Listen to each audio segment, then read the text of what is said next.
Hey everybody, welcome back to U.S. History. So, we're doing our next part of the Civil Rights Movement today, starting with the Southern Christian Leadership Conference of 1957. Now, this organization was formed by MLK to carry on nonviolent crusades against the evils of second-class citizenship. It was a grassroots movement that empowered the average African American to rise up and protest and participate in these demonstrations across the South, and it helped spread the civil rights movement to the masses. So starting in the 60s, we have the lunch counter sit-ins.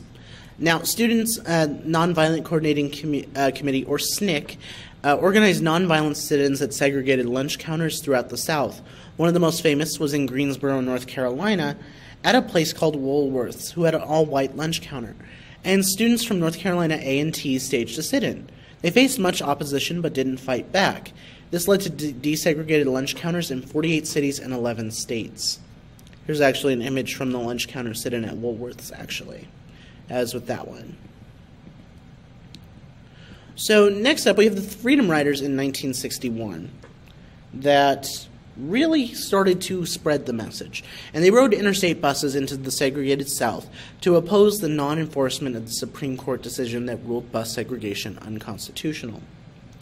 Riders were beaten at all white bus stops. One bus was bombed, and it got to the point that President Kennedy at the time sent in the U.S. Marshals to protect the Freedom Riders. Their nonviolent protests resulted in the banning of interstate bus segregation. Now, in 1962, we have the integration of Ole Miss University. James Meredith arrived there on campus in 1962, and the Mississippi governor refused to let him register as a student. President Kennedy then ordered federal marshals to escort him to the registration office.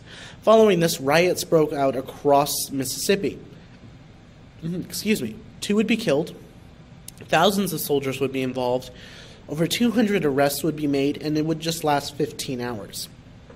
Federal officers then had to escort Meredith to class and protect his parents as well. Here's James Meredith for you. Now, probably one of the most famous things that we can talk about is the letter from the Birmingham Jail.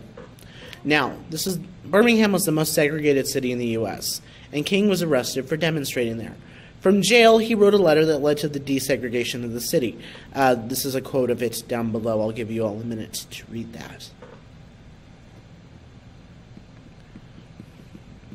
Now, this resulted in the Children's Crusade in Birmingham, in which children marched on Birmingham, and then they were pushed back by fire hoses, attack dogs, and were clubbed. Now, we're in a period of time where people watch the news every night, and TV cameras captured the horror of children screaming, and it was broadcast all across the country. Continued protests and negative media coverage led to the desegregation of Birmingham, and it was a stunning civil rights victory that inspired African Americans everywhere, and it led President Kennedy to propose the Civil Rights Bill to Congress. All right, so that is it for notes for today. So what you're going to do now is there's an MLK reading posted on Classroom. You're going to read that as your assignment for today. See you all next time. Bye, everyone.